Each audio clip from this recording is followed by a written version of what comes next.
आज 300 का AQI पार कर चुका देहरादून पहले कैसा रहा होगा, क्या आपको अंदाजा है?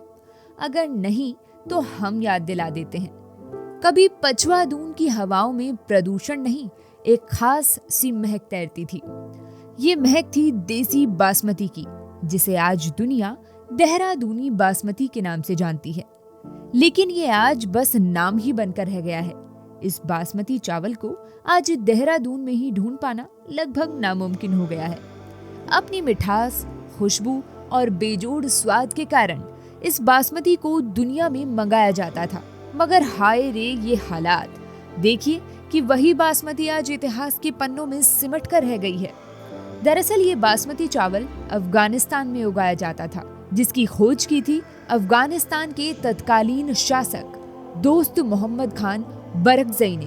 फिर साल 1839 से 1842 के बीच ब्रिटिश अफगान युद्ध हुआ तो मोहम्मद खान की हार हुई और फिर मोहम्मद खान और उनका परिवार भागकर मसूरी और देहरादून पहुंच गए। और जब वो यहाँ पहुंचे तो उनको यहाँ आबो हवा बेहद पसंद आई।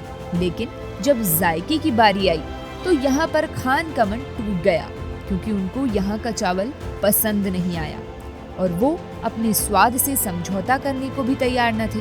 फिर दोस्त मोहम्मद ने अफगानिस्तान से बासमती धान के बीज मंगवाए और उन्हें देहरादून की उपजाऊ मिट्टी में बो दिया।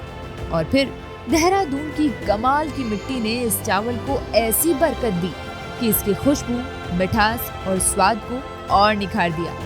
और यहीं से जन्म हुआ देहरादूनी बासमती का, जो अफगानिस्तान के उस चावल से भी ज्यादा स्वादिष्ट निकला।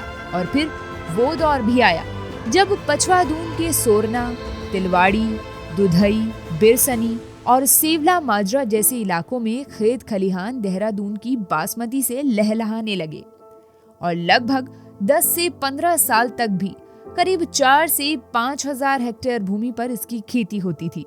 इसकी खुशबू इतनी खास थी कि पकते ही पूरे गांव में महक फैल जाती थी और बाजार में इसकी मांग सबसे ऊपर रहती थी। लेकिन उत्तराखंड बनने के बाद देहरादून में बढ़ती भीड़, गांव के लोगों को दून में बसने की चाहत, सरकारों के शहरों को बढ़ाने, गांव को घटाने के तरीकों ने सब कुछ बदल डाला।